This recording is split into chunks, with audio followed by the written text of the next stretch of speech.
আমরা এদিকে শেপটা কিভাবে দেবো, যেটার জন্য আমাদের অনেক বেশি রোগা লাগবে বা লম্বা লাগবে, এটার জন্য আমি কি ট্রিক্স ফলো করি সেটাই আজকে তোমাদের সাথে শেয়ার করবো। দেখো, আমি এদিকে কুচি করার আগে কি করছি, এখান থেকে একটা পোর্শন নিয়ে এখানে ছোট ছোট করে প্লিট বানাবো।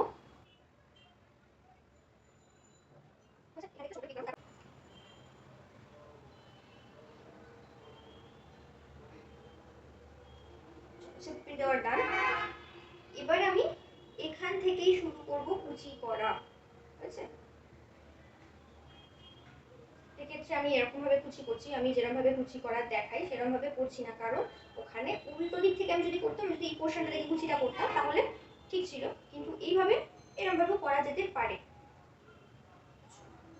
কুচি আমি করে নিয়েছি।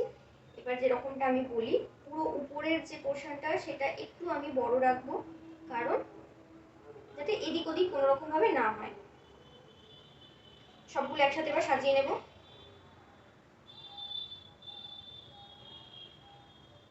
আচ্ছা, সাজিয়ে নেওয়ার পরে এবার আমি পরপর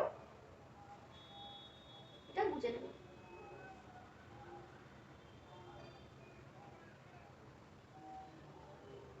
আচ্ছা, এবার আমি এটাকে গুজে দিচ্ছি।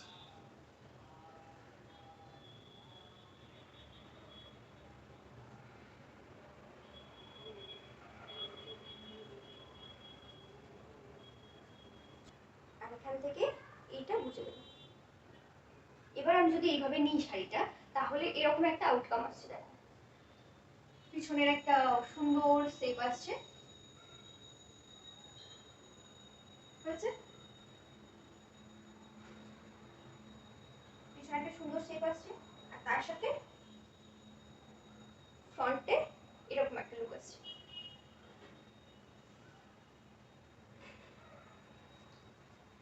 তোমাদের ট্রিক্সটা কেমন লাগলো অবশ্যই আমাকে জানিও। চলো এখন টাটা, দেখা হচ্ছে পরের ভিডিওতে।